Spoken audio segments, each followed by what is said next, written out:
Comment est-ce que je pourrais résumer? La peur peut être une émotion trompeuse. Ce qui de loin peut sembler effrayant ne l'est pas forcément quand on s'en rapproche. Nous avons souvent peur de ce que nous sommes conditionnés à craindre. Les gens derrière les masques, les endroits inconnus et sombres. Fais gaffe, on ne doit voir que moi et le conteneur dans le cadre. A priori, ma mission était loin d'être compliquée. Décrire le Darknet en 3500 mots.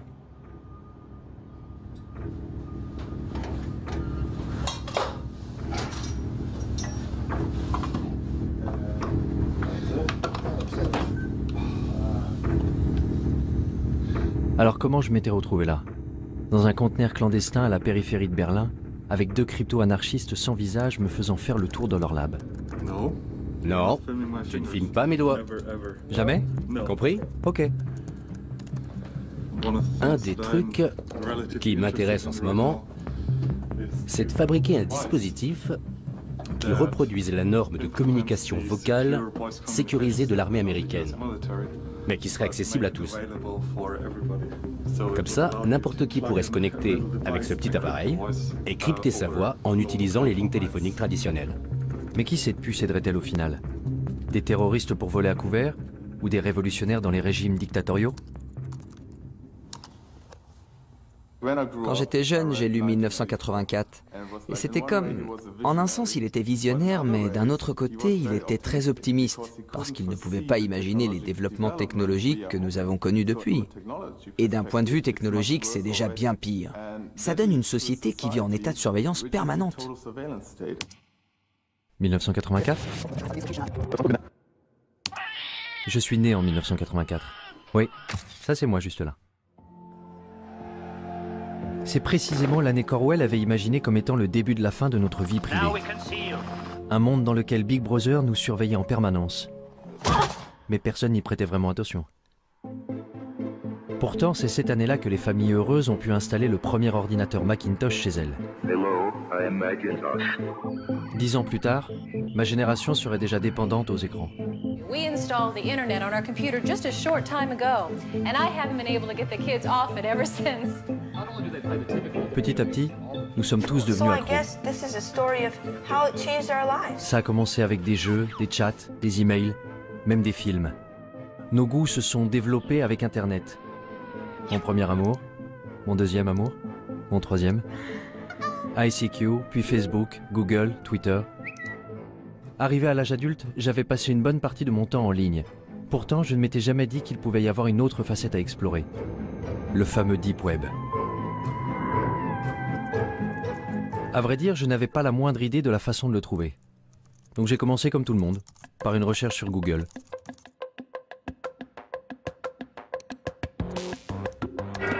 What lurks beneath the surface of the internet? The deep web. What is it exactly? Well, it's kind of a vague term because it's comprised of anything that's just not indexed by search engines. Ok, tout ce qui n'est pas indexé. Je n'irai donc pas bien loin avec Google. If we want to compare the size, then one great analogy is that the surface internet, the stuff that's indexed by Google, that would be sort of like the tip of an iceberg. La partie émergée de l'iceberg? The majority of users can only access 1% of all the information the World Wide Web has to offer. The rest, deep beneath the surface, is known as the deep web. Donc le Deep Web est une sorte de dépôt de données inaccessibles, rempli par les banques, les gouvernements, les entreprises, et contenant en plus une partie invisible? There's the regular internet, and then there's something called the darknet, an underground system of anonymous websites that are untraceable. Qu'est-ce que le Darknet? Pendant longtemps, tous ceux qui voulaient agir en secret, acheter de la drogue ou des objets volés, trouvaient que c'était très difficile à faire dans le monde réel.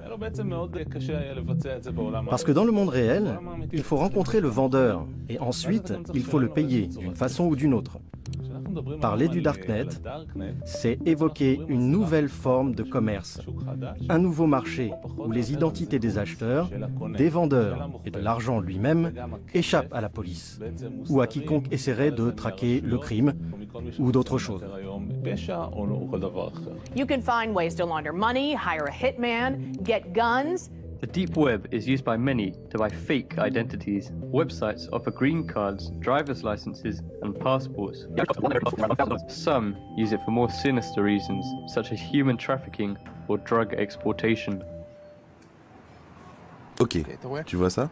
C'est un système d'exploitation conçu pour les hackers. Rien à voir avec Windows ou quoi que ce soit de ce genre. Un système d'exploitation élaboré spécifiquement pour le piratage informatique. Tel Aviv est un hub pour les experts en cybersécurité. Ça n'a donc pas été difficile de trouver Danor Cohen, un pirate informatique white hat, qui agit pour la bonne cause. La première chose que Danor m'a montré, c'est à quel point ceux qui utilisent l'Internet ouvert sont vulnérables et exposés. Tu vois ça? Il y a le mot de passe réseau. Incroyable, non? Maintenant, imagine que tous tes secrets, tous tes mots de passe bancaires, ton Gmail, ton Facebook, toutes tes conversations privées, que tout ça soit visible avec un seul mot et envoie. En faisant le tour du quartier, Danor avait pu s'introduire dans l'ordinateur de pratiquement tous les gens à 100 mètres à la ronde. Comme les hackers, ils pouvaient intercepter mes informations sur Internet, tout comme la police pouvait utiliser ces mêmes outils pour surveiller les criminels. Si on est sur l'Internet ouvert et qu'on parle d'un trafic de drogue, il y a des systèmes qui balayent le réseau automatiquement. Il n'y a pas d'intervention humaine là-dedans. Et tu seras rapidement convoqué pour enquête. Mais sur le Darknet, rien ne permet d'arrêter à temps quelqu'un de faire ce qu'il veut. Je veux qu'on comprenne parfaitement ce qu'est le Darknet. Vous installez un logiciel dont la fonction essentielle est de cacher votre activité. Well, you're going to need some software. One of the most popular is called Tor.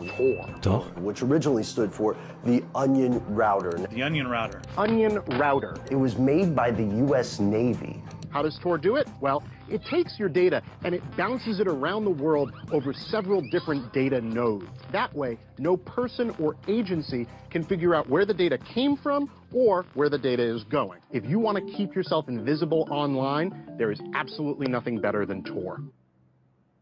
Cela semblait incroyable. Sous couvert d'un anonymat complet, n'importe qui pouvait réussir à commettre le crime parfait depuis son salon entre deux épisodes de sa série préférée sur Netflix, sans que personne ne le sache. En à peine quelques secondes de téléchargement, Tor était sur mon bureau. La porte du Darknet était grande ouverte. Goodness, this is quite extraordinary. Such a large rabbit hole. I'll just take a look inside. La question était, où aller?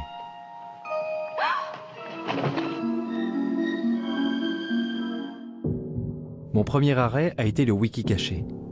Ce n'était pas vraiment différent d'une page Wikipédia classique, seul le contenu était un peu plus... enfin, je sais pas, voyez vous-même. Des drogues, beaucoup de drogues. De l'herbe, de la cocaïne, de l'héroïne, de la méthamphétamine en cristaux. L'anonymat est quelque chose de très difficile et de rare à obtenir. Et pour cela, Tor est ce qu'il y a de mieux. Si je devais faire quelque chose d'illégal, j'utiliserais Tor pour le faire. Et la liste s'allonge avec des tueurs à gages, des offres pour éliminer des hommes politiques. 58 000 € pour tuer un journaliste? Comment? C'est tout ce que je vaux? Les portes sont grandes ouvertes. Rien ne peut vous arrêter. Il n'y a pas de loi, pas d'ordre, pas de justice, rien. C'est pour ça que Tor est dangereux. Très dangereux. Les drogues et les armes n'étaient pourtant que la surface du Darknet. Il y avait de nombreux groupes et forums communautaires pour satisfaire les désirs les plus sombres de l'humanité. Les néo-nazis y avaient évidemment fait leur place. Ensuite, il y avait ceux qui donnaient dans la torture animale, les 10 principales raisons de tuer un gosse, mon Dieu, de la pédophilie. L'endroit le plus bizarre que j'ai trouvé, ça doit être le Cannibal Café, au service de l'humanité. Ah ouais? Vraiment? Je peux vous raconter des réunions avec des officiers de police où ils s'arrachaient les cheveux. On ne sait pas quoi faire avec ce truc. C'est un cauchemar. Un Sodome et Gomorrhe virtuel moderne. Ça ressemblait vraiment à un cauchemar. Si les règles du jeu changeaient, comment faisait la police pour rattraper son retard? Et avait-elle au moins une chance de pouvoir le rattraper? Ça tourne? Je peux commencer? Je suis curieux de savoir comment le Darknet a changé l'apparence du crime. Le visage du crime a changé. Aujourd'hui, on voit que le crime passe de plus en plus du monde physique au monde en ligne. Pourquoi? Tout simplement parce que les gens ont tendance à croire que dans le monde en ligne, ils sont plus anonymes et peuvent commettre des crimes sans se faire prendre. Si vous allez sur le Darknet, et je suppose que vous l'avez fait, vous trouverez des gens qui cherchent à acheter X, Y ou Z, qui sont pour la plupart des choses dont la possession et la vente sont illégales. Ça peut être des drogues, des armes, de la pédopornographie, des logiciels malveillants ou encore certains services, à commencer par les virus informatiques, les hackers alloués et ainsi de suite, jusqu'au meurtre. La liste des cybermenaces s'est allongée tant et plus. Mais je me demandais, est-ce que cacher son identité en ligne est un crime en soi? Concernant cette question de l'anonymat, vous considérez que c'est quelque chose de mal, quelque chose de bien, ou ça vous est égal? Vous savez, notre travail consiste à faire respecter la loi. En Israël, le travail qui consiste à établir les normes sociales est du ressort des législateurs. Je ne pense pas que ce soit à moi de dire si une personne doit pouvoir être anonyme. Je peux dire que l'anonymat pousse les gens à croire que s'ils commettent un crime, on ne les attrapera pas. Et c'est une erreur. Ce n'est pas vrai. Alors penser qu'on pourrait absolument tout planquer en ligne serait illusoire? La police pouvait-elle vraiment trouver n'importe qui se cachant dans le Darknet? Il m'a fallu poser un certain nombre de questions intrusives et embarrassantes avant que je trouve quelqu'un de ce monde numérique souterrain qui accepte de me rencontrer en personne. Mais où se rencontrer dans la vraie vie? J'avais peut-être vu trop de films, mais un entrepôt abandonné me semblait approprié. Je suis quelqu'un de très normatif, c'est vrai. J'ai même l'âge d'être grand-mère. Le fait que ce soit sombre et tout ce qu'ils disent à propos de la pornographie et des drogues, mais au final, c'est juste un moyen. C'est un marché comme un autre. Un marché noir, mais c'est juste un moyen. Je vois ça comme quelque chose de très positif. Tant que vous restez fidèle à vos principes. Vous ne me verrez pas chercher de la pornographie ou des sites de paris en ligne. Parce que ça ne m'intéresse pas. En revanche, des tueurs à gages, peut-être. J'étais furieuse de ne pas pouvoir acheter là où je voulais un produit que je voulais. J'ai fait une recherche sur Internet et j'ai appris l'existence du navigateur Tor. J'y suis allée et j'ai vu par moi-même. C'est un monde fascinant. C'est une poudre qu'on utilise pour faire du hash soi-même. Beaucoup de gens le font. De la cocaïne? De la cocaïne aussi. Les médecins prescrivent bien de la Ritaline. Pourquoi commander de la cocaïne illégalement? C'est ce qui vous met en colère? Il n'y a pas de raison d'être en colère, c'est une vitrine. Ils ne font que montrer leurs marchandises. Et bien sûr, Shoshi n'était pas du tout telle que je l'avais imaginée. Elle ressemblait plus aux amis de ma mère qu'à quelqu'un qui utilisait le Darknet. Allez, ça ne vous fait quand même pas un peu peur? Ce n'est pas effrayant. Ce qui est effrayant, c'est ce que vous en faites. Vous pouvez faire de mauvaises choses avec, c'est vrai, mais le Darknet en tant que tel n'est pas effrayant. J'ai tendance à être méfiant vis-à-vis des gens qui me disent qu'il n'y a rien à craindre. Le Darknet n'était-il pas vraiment qu'un marché noir équivalent à eBay?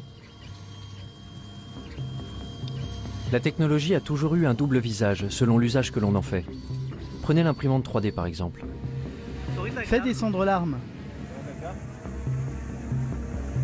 Roy Cezana en a utilisé une pour imprimer en 3D un revolver dont il avait téléchargé le modèle sur le Darknet. Puis il est entré en douce dans un rassemblement universitaire où il y avait les hommes politiques les plus importants d'Israël. Il a dit que le plus drôle dans tout ça, c'est que tout le monde était debout autour et regardait. Le côté spectaculaire, c'est cette fabrication rapide et personnalisée. C'est ce qu'on appelle le rapid manufacturing en anglais. Autrefois, la production ne pouvait se faire que dans des usines géantes valant des millions de dollars. Aujourd'hui, n'importe qui peut avoir ces machines à la maison. Une imprimante 3D qui peut servir à imprimer un revolver. Les gens ont ça chez eux. Mais ce n'est pas donné à tout le monde d'imprimer une arme à feu aussi facilement. Il faut télécharger le plan quelque part. Et d'où vient le plan? Il vient du Darknet. Une fois que quelqu'un a téléchargé le plan, il peut le regarder à l'écran et décider de déplacer le percuteur ici, la gâchette là, et concevoir une arme légèrement supérieure. This is called the lower receiver. This doesn't have a serial number and it doesn't require a background check. Et s'il se rend compte qu'il a créé une arme supérieure à l'original, que fera-t-il? Il téléchargera son plan sur le réseau. This is a ghost gun. Ce à quoi nous assistons, c'est à une tendance de déqualification, une diminution des compétences nécessaires pour atteindre un certain objectif. Vous voulez synthétiser des composés chimiques chez vous? Sur Internet, vous pouvez télécharger la procédure qui va indiquer à l'imprimante comment mélanger les produits pour déclencher une réaction chimique et fabriquer de la morphine, du Valium, de la marijuana ou de la poudre de cyanure. Une simple machine fera ça toute seule chez vous. Mais je vais vous montrer un autre aspect des choses. Les laboratoires médicaux produisent des médicaments à des prix astronomiques que les patients n'ont pas les moyens de payer. Ceux qui ont la capacité, par exemple, de passer des plans à la production maison de médicaments vont commencer à le faire d'ici 10 ou 20 ans. Un processus identique à celui des armes en 3D va se produire. Ils commenceront à apporter des améliorations. Tout le monde sur Terre prendra part à cette révolution géante de l'échange d'informations et de l'association de nouvelles idées. Le Darknet peut être le lieu où toutes les vieilles idées se mélangeront les unes aux autres.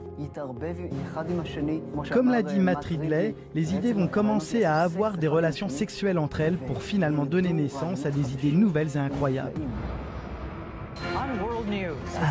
Cette exploitation de nouvelles idées n'a pas lieu en utilisant les voies traditionnelles de l'information, car les véritables grandes luttes passent toujours par la destruction créatrice. Et c'est là toute l'importance du Darknet, qui fournit un moyen de canaliser l'information. Et cette information peut engendrer une révolution. Les révolutions se préparent en secret. Est-ce que ce n'était pas précisément le genre de choses que les pouvoirs en place voulaient généralement empêcher? Le Darknet avait déjà attiré l'attention du gouvernement américain. The FBI has effectively smashed the Hornet's nest, and we are in the process of rounding up and charging the Hornets. Et le Pentagone avait fait venir ici une équipe pour recenser les activités illégales du forum. Alejandro et Amanda faisaient partie de cette équipe. Nous sommes en quelque sorte des hackers alloués. Notre travail consiste à explorer une grande partie de ce que le Darknet a de plus sombre, mais aussi à le divulguer. De toute façon, on peut retrouver les pédophiles. On peut retrouver les tueurs à gages quand ils sont réels. On communique ces informations au projet Tor et on transmet certains de ces éléments à la police. Parce que, soyons très clairs, les créateurs du projet Tor ne veulent évidemment pas favoriser l'exploitation des enfants. Vous croyez que certaines choses méritent de rester cachées, ou bien est-ce que tout doit être divulgué? C'est une grande question. Je veux dire, d'une certaine façon, je pense que l'anonymat est extrêmement important. Je pense qu'il y a certaines choses que... Je veux dire, il y a de vrais méchants ici. Il y a les méchants que tu veux, à cause desquels les utilisateurs ont besoin d'anonymat. Et puis, il y a ceux qui utilisent l'anonymat pour de mauvaises raisons. Je pense vraiment que l'anonymat est important. Je ne suis pas pour la suppression totale de l'anonymat. Mais pourquoi l'anonymat est-il important? Eh bien, à cause de... Du droit à la vie privée. Oui, le principe du droit à la vie privée. Et dans quel but? Pourquoi on en a besoin? L'exemple classique que le projet Tor utilise presque toujours pour illustrer ça, ce sont les régimes oppressifs. Et ce n'est pas un exemple théorique. L'histoire montre qu'à chaque fois qu'il y a un progrès révolutionnaire, ça commence toujours de façon clandestine.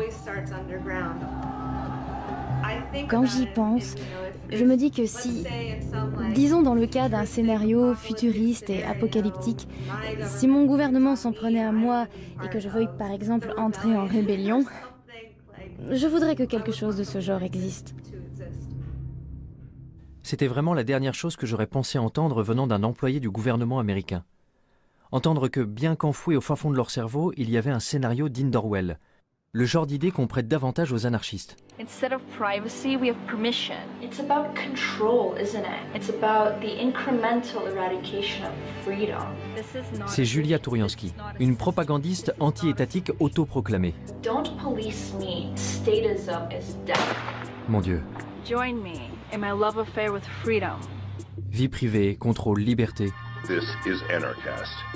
C'étaient les maîtres mots d'un petit groupe qui militait pour de nouvelles alternatives face à un système défaillant. Les gens ont très facilement peur de la nouveauté.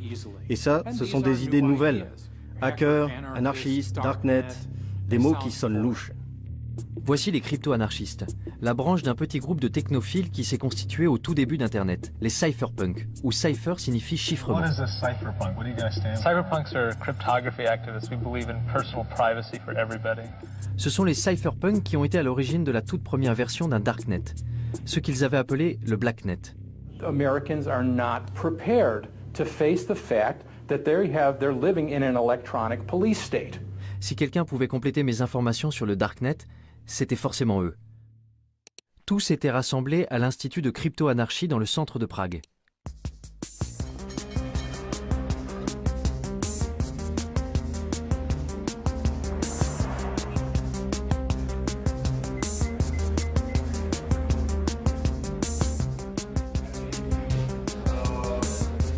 Parallelnipolis représente des outils et des moyens pour protéger nos libertés contre les tendances autoritaires des institutions politiques et sociales. Désolé, c'est vraiment privé. Vous ne pouvez pas prendre ces personnes en photo, ok? Pénétré dans le congrès des hackers à Parallelnipolis, je ne savais absolument pas dans quoi j'étais sur le point de m'engager. J'étais même tellement incertain que j'avais fait le tour du pâté de maison avant de me décider à entrer. Et quand j'avais finalement pu trouver quelques participants pour parler devant la caméra, ce n'était pas sans condition. C'est bon? Super. On entre?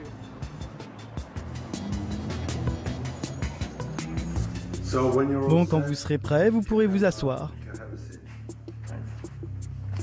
Pourquoi ce masque? Pourquoi ce déguisement? Eh bien, je pense qu'aujourd'hui, il est très important de protéger sa vie privée. Et vous savez, il y a beaucoup de reconnaissance faciale dehors. On vit à une époque où les algorithmes informatiques automatiques recherchent les visages dans tous les médias. Et je ne veux vraiment pas que mon visage me suive partout où je suis. Si tu veux me rencontrer, si tu veux me voir, viens me voir en personne. Les médias, c'est pas mon truc. Alors comment est-ce que tu parles de toi? Quelle est ton identité? Eh bien, dans le contexte d'aujourd'hui, appelle-moi Smuggler. Et ta mère, comment t'appelle-t-elle? Ça, je ne te le dirai pas. Demande à ma mère. Fondamentalement, la raison pour laquelle nous voulons le respect de la vie privée, c'est parce que cela permet une action humaine libre, conforme à notre propre volonté. L'homme se développe quand il utilise son propre esprit et fait ses propres choix, bons ou mauvais, et qu'il en assume les conséquences. Voilà comment on grandit. Tu dois être capable de te planter sans te faire démolir. Mais quand quelqu'un te surveille, quand tu dois avoir peur, si tu dois baisser la voix pour parler de certaines choses, tu empêches le développement de l'homme, l'évolution de l'homme. Je pense que de nos jours, il y a une forme de totalitarisme beaucoup plus subtile. Dehors, tu as toutes ces libertés. Tu peux porter ce que tu veux, tu peux faire ce que tu veux, tu peux être gay. Tout va bien, parce que tu sais, nous sommes des gens libres. Dans les systèmes totalitaires précédents, le fait de ne pas être libre était beaucoup plus clair pour les gens. Maintenant, c'est genre, tu es ce consommateur heureux qui peut regarder tous les films sur Netflix, mais dès que tu essaies vraiment de pousser un petit peu pour changer le système, tu te fais attaquer. Et tout le monde te dit « Ouais, c'est quoi ton problème? Like-moi sur Facebook, c'est tout. » Quand on est assis face à l'ordinateur chez nous, on est dans un environnement qu'on associe a priori à la vie privée. Mais ce qu'on fait en réalité, c'est qu'on crie des choses sur tous les toits. Et en ne nous protégeant pas, on a tout simplement ouvert notre espace privé au monde entier. Et moi je dis, attention, ce que vous faites là, vous ne le feriez pas si vous compreniez vraiment ce que ça implique. Parce que vous ne faites ça pour rien d'autre dans votre vie. Je n'ai jamais été particulièrement soucieux de la vie privée. Quand j'ouvre une appli sur mon téléphone, je ne me demande pas vraiment où ces données vont finir.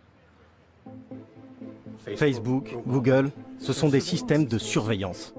À chaque fois que tu utilises un produit qui est gratuit, il faut bien que l'entreprise paie ses salariés. Ce qui signifie que tu n'es pas vraiment le client puisque tu ne payes rien. Ça veut donc dire que le produit, c'est toi. Je ne vais pas arrêter d'utiliser Facebook. Je ne vais pas arrêter d'utiliser Google. Pas tant qu'ils ne se mettent pas à pourchasser les gens et à les tuer. L'idée que les gens de ma génération arrêtent soudain d'utiliser un média social semblait un peu folle. Et grosso modo, mes amis étaient de mon avis. Je veux dire, c'est nul que tu ne puisses pas dire tout ce que tu as envie de dire. Je pense que j'ai admis l'idée que j'étais surveillée. Je ne fais rien d'illégal. Pas sur Internet. Si je n'ai rien à cacher, pourquoi est-ce que je devrais avoir peur? Je me demande si j'ai quelque chose à cacher.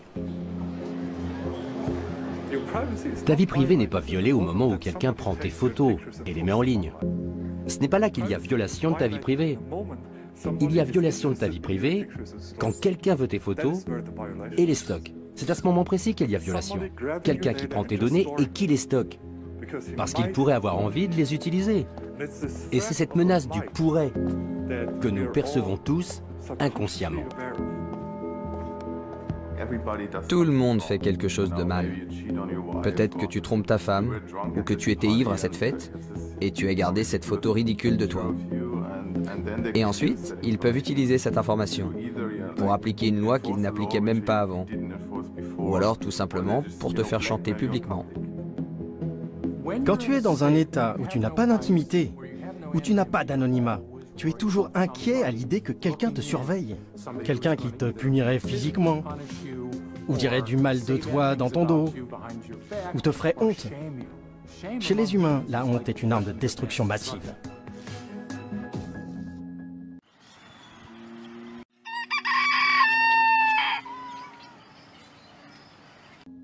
Alors que devons-nous faire pour préserver notre liberté? Porter des masques? Pendant tout ce défilé de mode imprimé en 3D, je n'arrêtais pas de penser à quel point il était paradoxal de croire qu'on ne pouvait être libre qu'en se cachant. Particulièrement en Occident, où nous sommes tellement habitués à tout exposer. J'étais au Caire au moment du printemps arabe, en même temps que Shira Frankel, qui écrivait sur les événements dramatiques qui s'y déroulaient. Hey, Shira. Désormais, elle écrit pour BuzzFeed des articles sur les technologies de cryptage comme Tor. En Occident, on croit que le Darknet est noir et diabolique et malveillant, alors qu'ailleurs dans le monde, on ne l'appelle pas le Darknet. On ne le voit pas comme un terreau diabolique. On considère que c'est un lieu pour échanger l'information librement et en toute sécurité. J'ai rencontré des militants LGBT dans certains pays d'Afrique et du Moyen-Orient qui considèrent que c'est un des seuls refuges qui leur reste.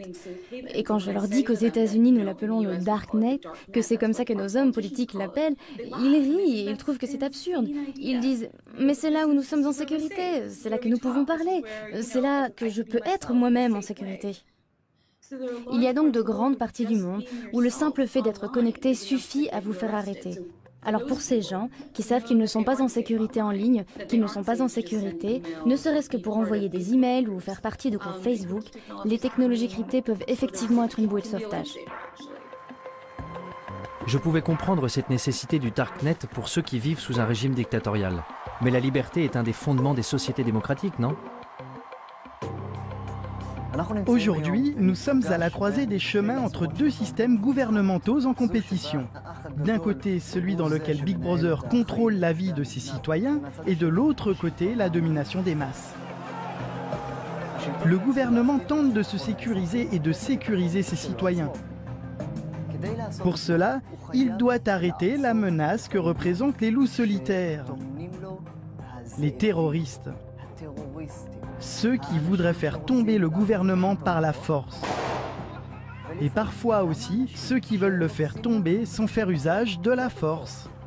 Le peuple exige la justice sociale. La question qui se pose est, comment le gouvernement peut-il empêcher l'action des terroristes et des criminels sans nuire à la liberté d'expression? Et il n'y a toujours pas de réponse satisfaisante à cette question. Que feriez-vous si votre devoir était de protéger votre population et que vous voyez une énorme menace? Vous deviendriez hystérique et vous commenceriez à surveiller absolument tout le monde. Parce qu'un seul terroriste qui vous glisserait entre les doigts représenterait un tel danger que vous ne pourriez tout simplement pas prendre le risque de commettre une seule erreur. S'il suffisait d'un terroriste pour nous rendre hystériques, alors 19 d'entre eux répartis dans 4 avions avaient suffi à mettre le feu au monde entier. Dans les mois qui avaient suivi le 11 septembre, le Congrès américain avait adopté le Patriot Act et la NSA avait mis en place les programmes de surveillance massive qu'elle souhaitait faire adopter depuis des années. I take the threat of terrorism seriously, and I think we all do. Il allait falloir plus d'une décennie avant que Snowden révèle que la NSA ne s'était pas contentée de surveiller les terroristes.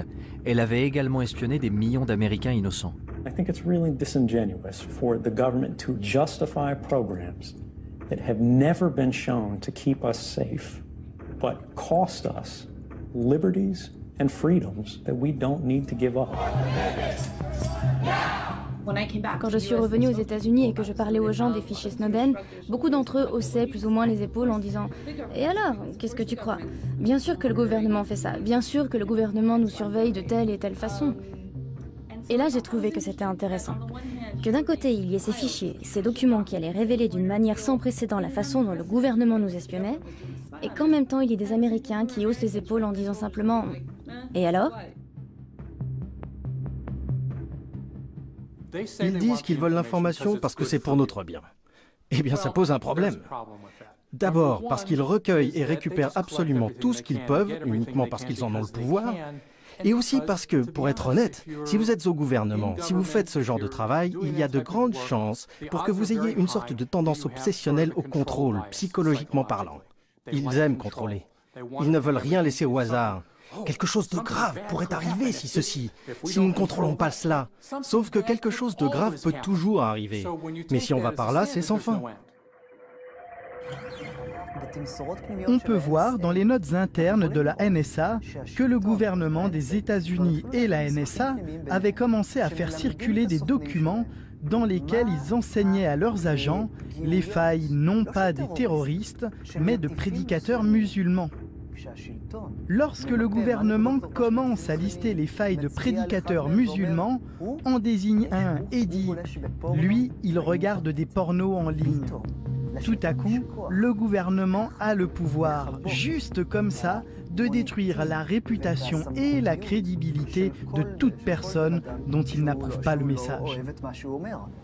I have a dream that one day this nation will rise up. Peut-être, je dis bien peut-être, que même pour les plus grands prédicateurs, comme Martin Luther King, qui entre parenthèses trompait sa femme à gauche et à droite et fumait de l'herbe, ce qu'il essayait de cacher, peut-être que ce serait pareil, et que s'il était vivant aujourd'hui et s'apprêtait à fonder le même mouvement pour donner des droits aux Noirs en Amérique, le gouvernement pourrait l'en empêcher très facilement. Et s'il est possible de faire ça à n'importe qui, jusqu'où cela peut-il conduire l'État? Quand les voix opposantes sont plus entendues? Quand il n'y a pas de véritable démocratie pour pouvoir forcer le gouvernement à changer de cap et à choisir une direction plus stable? Cela augure des temps obscurs. Si c'était le cas, où le prochain Martin Luther King pourrait-il alors diffuser son message? Pour les crypto-anarchistes réunis à Prague, la réponse était claire. Dans des endroits comme le Darknet. Mais pour eux, la diffusion du message n'était que la première étape. L'étape suivante consistait à construire des systèmes pour remplacer entièrement ceux du gouvernement.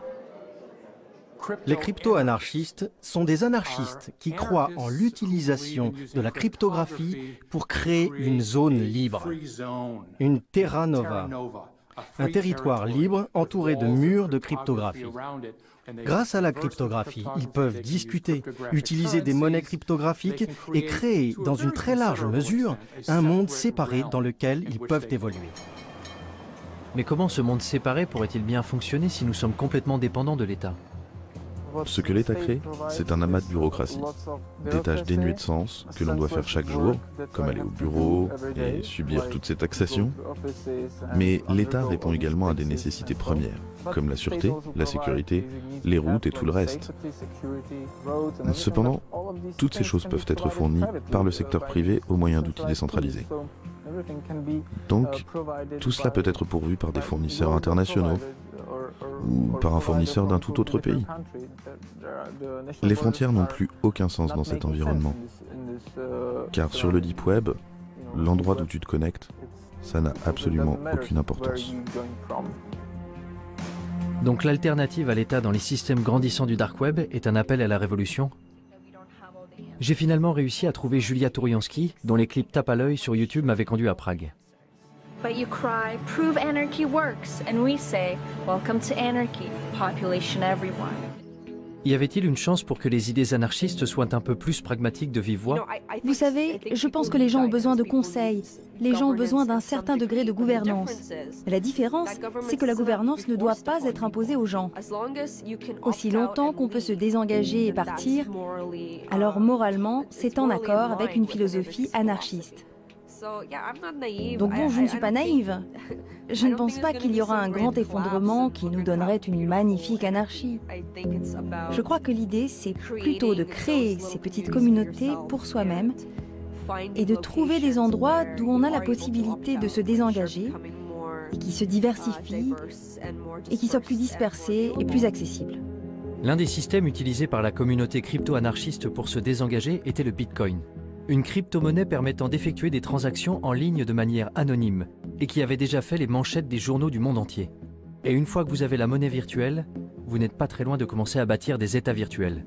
Hier, il y avait une conférence sur la BitNation, qui est un projet qui montre que la technologie blockchain peut être utilisée pour des services qui, en temps normal, ne sont fournis que par les gouvernements et les États. BitNation is creating a new world where thousands or millions of nations actually compete for customers by offering better services. It's a world where everyone can choose. La BitNation est une nation, et être une nation implique de connecter entre eux des gens qui partagent des valeurs similaires, familiales, etc. Nous sommes d'accord. Donc je dirais que la BitNation est un État apatride. Si vous dissociez la gouvernance du territoire, vous n'avez pas à craindre pour vos propres principes de gouvernance. En parallèle de l'État apatride, il y aurait des crypto-marchés en ligne pour les produits de tous les jours. En gros, la version familiale et conviviale de ce que j'avais déjà vu sur le Darknet. Il y aura des crypto-marchés décentralisés, anonymes, qui seront techniquement impossibles à fermer par le gouvernement. Le système financier et social va s'effondrer.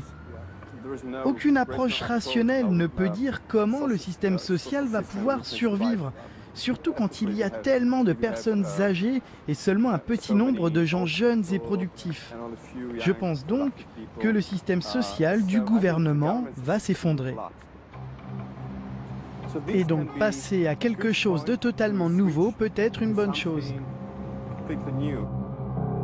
Le gouvernement qui s'effondre, des systèmes parallèles pour le remplacer. Les crypto-anarchistes étaient dans la droite ligne des cypherpunks et de ce qu'ils avaient écrit en 1988. Regarde ce que les cypherpunks écrivaient avant que la technologie d'aujourd'hui existe. Je veux dire, ils peuvent être fiers d'eux. Ils avaient raison. Lire leurs écrits revenait un peu à lire une prophétie de science-fiction. À l'ère électronique, la vie privée est nécessaire pour une société ouverte. Tout ce qu'ils avaient prédit il y a plus de 30 ans était effectivement en train de se réaliser aujourd'hui. Bitcoin, construire des systèmes anonymes avec de l'argent électronique. Wikileaks, la crypto-anarchie permettra de mettre en libre circulation les secrets nationaux.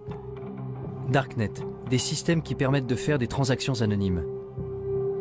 Crypto-marché, un marché informatique anonyme permettant d'échanger des biens illicites et volés. Ils avaient même prédit la façon dont les gouvernements répondraient à ces développements. L'État essaierait de ralentir la propagation de ces technologies au nom de la sécurité nationale. Chaque fois que quelqu'un fait quelque chose qui protège la vie privée, il ne se passe pas longtemps avant que le gouvernement et les médias officiels brandissent un de leurs arguments à la carte. C'est mauvais parce que terroriste, ou c'est mauvais parce que drogue. Ce sont effectivement de mauvaises choses. Oui, c'est mal d'être un terroriste, mais là, ce que le gouvernement fait, ou ce que les adversaires de la vie privée font en réalité, c'est qu'ils jouent avec notre corde sensible. Ok, voyons. Wikileaks, gouvernement des États-Unis. The United States strongly condemns the illegal disclosure of classified information. It threatens our national security. If this becomes a standard currency, it could radically and dramatically transform the role of central banks. A few years ago, we learned of an underground website called Silk Road. Our push for increased funding aimed at fighting cyber drug dealers. Silk Road a été associé au Darknet, jusqu'à ce que le gouvernement américain le ferme. C'était le marché le plus important du genre, avec des mouvements atteignant 1,2 milliard de dollars, en produits, essentiellement de la drogue. The biggest criminal trial in the history of the internet is over this morning. The mastermind of the Silk Road website was sentenced to life in prison without parole. Pour presque tous ceux que j'ai rencontrés à Prague, Ross Ulbricht n'avait rien d'un baron de la drogue. Il avait plutôt été la victime la plus visible des efforts du gouvernement pour éliminer les cryptomarchés du Darknet en faisant de lui un exemple. Si on prend l'histoire des cypherpunks, de la crypto-anarchie, c'est en fait l'un des premiers exemples dans le monde réel d'une contre-économie opérationnelle. Et ça a été un énorme succès. Vous aviez le marché Darknet, vous aviez une certaine forme d'anonymisation, vous aviez une certaine forme de monnaie numérique anonyme, et c'est devenu très important, très vite. Et c'est essentiellement à cela que tient le pouvoir explosif de quelque chose comme Silk Road. Et je pense que c'est la raison pour laquelle l'État a réalisé que c'était vraiment menaçant. Silk Road menaçait le statu quo. Il menaçait le pouvoir de l'État. Maintenant, imagine que ça existe pas seulement pour les drogues, mais que ça existe pour la nourriture, que ça existe pour l'énergie. Si tous les biens de la planète étaient disponibles sur le marché noir à des prix raisonnables, l'État perdrait la plupart de ses revenus, la majeure partie de sa capacité à réguler, la majeure partie de sa capacité à favoriser certaines entreprises. Alors, que se passerait-il ensuite? L'État perdrait son pouvoir. Si j'avais le choix, je voudrais que les gouvernements disparaissent. Si j'avais le bouton rouge qui dit tous les gouvernements, tous les États, tous les organismes obligatoires disparaissent immédiatement, j'appuierais tout de suite sur ce bouton. Plus d'État, plus d'administration centrale ou de banque. Que se passerait-il si on appuyait sur le bouton rouge? Un chaos absolu? Ou un nouveau départ? Je quittais Prague avec l'impression de revenir du futur. Mais un réveil brutal m'attendait dans le présent.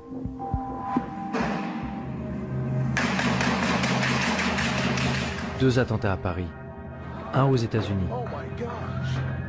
un avion abattu en Égypte. N'avions-nous pas effectivement besoin de protection plus forte vis-à-vis de ces gens, même au prix du sacrifice d'un peu de confidentialité? You can't have 100% security and also then have 100% privacy and zero inconvenience.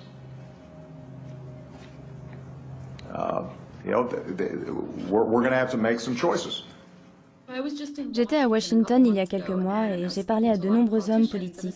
C'était juste après les horribles attentats de Paris et juste avant l'attaque terroriste de San Bernardino en Californie. Et de nombreux hommes politiques disaient « C'est de la faute du Darknet, c'est de la faute de Tor et c'est de la faute des technologies de cryptage ».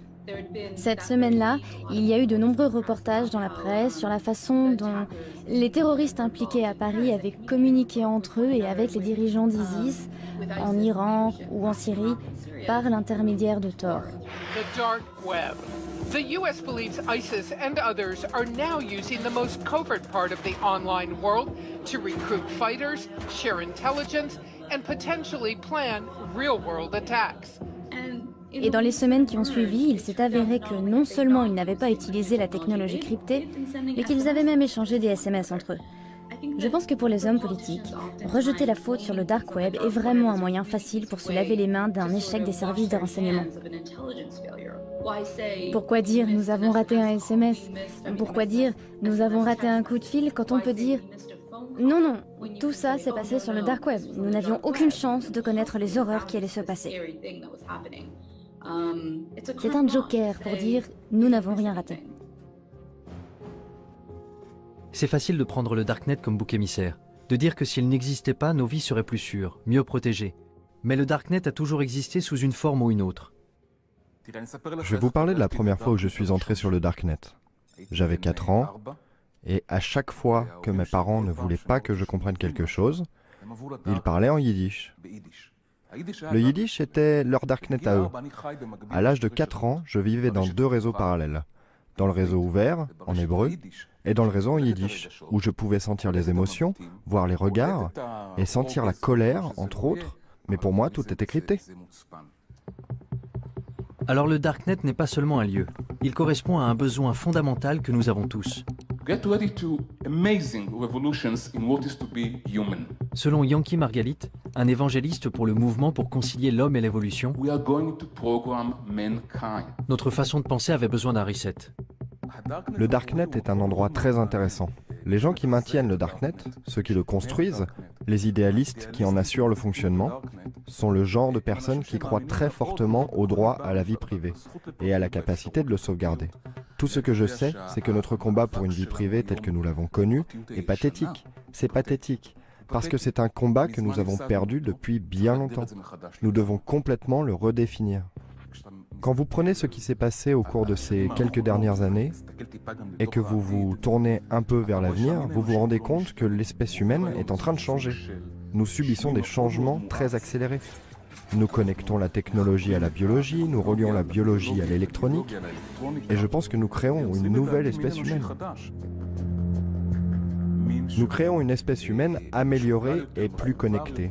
Ce que nous faisons aussi, c'est que nous prenons des individus et que nous les connectons à quelque chose de plus grand qu'eux. Cela me rappelle le processus par lequel des cellules individuelles ont créé l'homme. Pensez aux cellules qui vous ont créé, aux milliards de cellules qui vous ont créé. Ces cellules ont perdu leur individualité, elles ont perdu leur vie privée. Mais en fin de compte, elles ont créé un être humain. Mon sentiment aujourd'hui, c'est que nous sommes en train de prendre toute l'humanité, exactement comme ces cellules, et nous créons quelque chose de mieux. Lorsque vous construisez quelque chose de cet ordre, quelque chose de plus grand que la somme de ses parties, la question de la vie privée est très intéressante.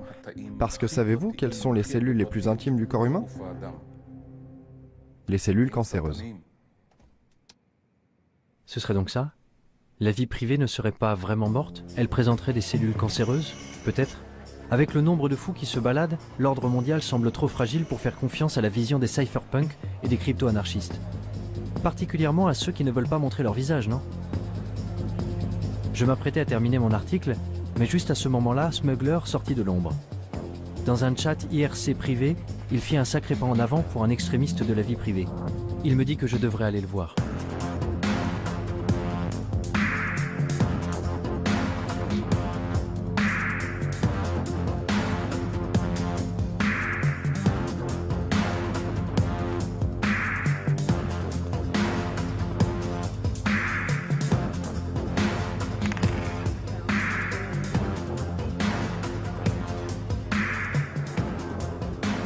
Se balader dans les rues de Berlin avec deux types masqués m'a mis un peu mal à l'aise, même si nous nous étions déjà rencontrés une fois.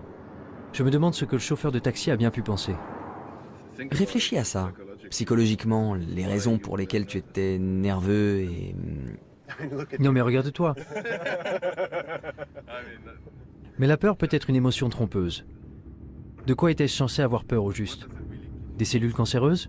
Ou de renoncer à la vie privée et à l'individualité pour devenir un seul et grand organisme? Tu ne peux pas faire travailler tous les gens de la même façon. Et on observe ça aussi dans la nature. En agriculture, par exemple. Si tu utilises exactement les mêmes méthodes, exactement les mêmes cultures tout le temps, tôt ou tard, ton exploitation agricole déclinera. Parce que la réalité a besoin de la diversité pour se stabiliser. Coupe la caméra maintenant.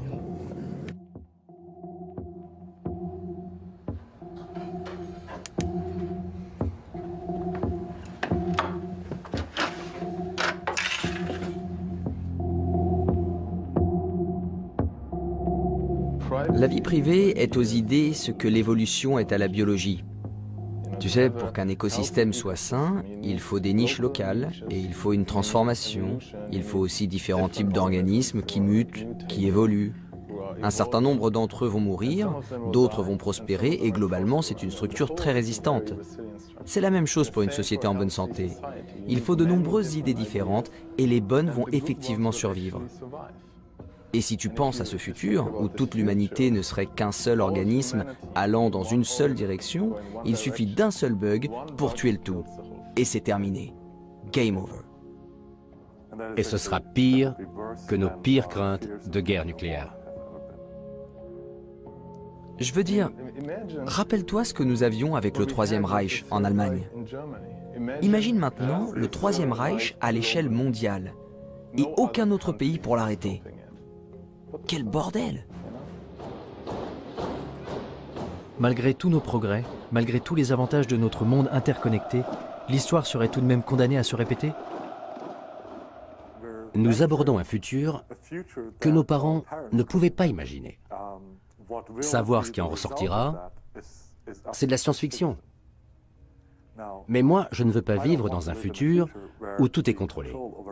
Chaque bit de technologie, chaque bit d'information, comment il faut construire les choses, ce qu'il faut penser. C'est si énorme que George Orwell doit se retourner dans sa tombe. Parce que je ne crois pas qu'un tel futur sera vraiment durable. Alors à quel moment votre travail sera-t-il achevé? Jamais. Non, jamais. Je veux dire, certaines personnes travaillent pour la surveillance, et nous travaillons pour renforcer l'anonymat. On n'y arrivera jamais, mais c'est un idéal à viser. De plus, même si nous travaillons pour plus de vie privée, ça ne veut pas dire que qui que ce soit va arrêter de travailler pour la surveillance. Donc tant qu'ils travaillent sur la surveillance, nous, on a un travail à faire. Mais certains diraient, je ne sais pas, que vous êtes peut-être paranoïaque. C'est vrai, vous n'êtes pas des criminels purs et durs, vous ne vendez pas de drogue, vous ne... je sais pas... Mais je veux dire qu'il y a beaucoup de... Je crois que toute la discussion... C'est bizarre le tour qu'a pris cette affaire. Que ce soit à nous de devoir nous défendre. Tu sais pourquoi tu as des rideaux dans ton appartement? Pourquoi tu fermes ta porte à clé? Et il y a plein de précédents historiques où des gens ont été tués à cause de données les concernant qui avaient été recueillies. Tu sais, c'est ce qui s'est passé pendant le Troisième Reich. Ce qui s'est passé dans les années avant même que le Troisième Reich existe, c'est que beaucoup d'États-nations exigeaient l'enregistrement des citoyens. L'une des choses que de nombreux États, comme les Pays-Bas, la Belgique, la France, l'Allemagne, exigeaient, eux, c'était que tu indiques ta religion. Les nazis sont arrivés et ils ont pris ces registres pour les fouiller.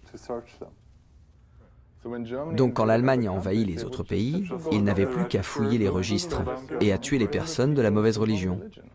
Aucun pays ne se doutait que ça pourrait être un problème 10 ans plus tard. Et pourtant, ça en a été un sacré. La plupart d'entre eux ne l'auraient jamais cru. Il faut se rendre compte qu'on ne peut pas réellement savoir de quoi l'avenir sera fait. On n'arrive pas à se représenter la merde qui se passe dans le monde aujourd'hui. Alors dans 5 ans, encore moins. En quittant le conteneur, j'ai rallumé mon téléphone et trouvé mon chemin sur Google Maps. J'ai ouvert Gmail pour envoyer l'article à mon rédacteur en me demandant quelles conclusions tirer de tout ça.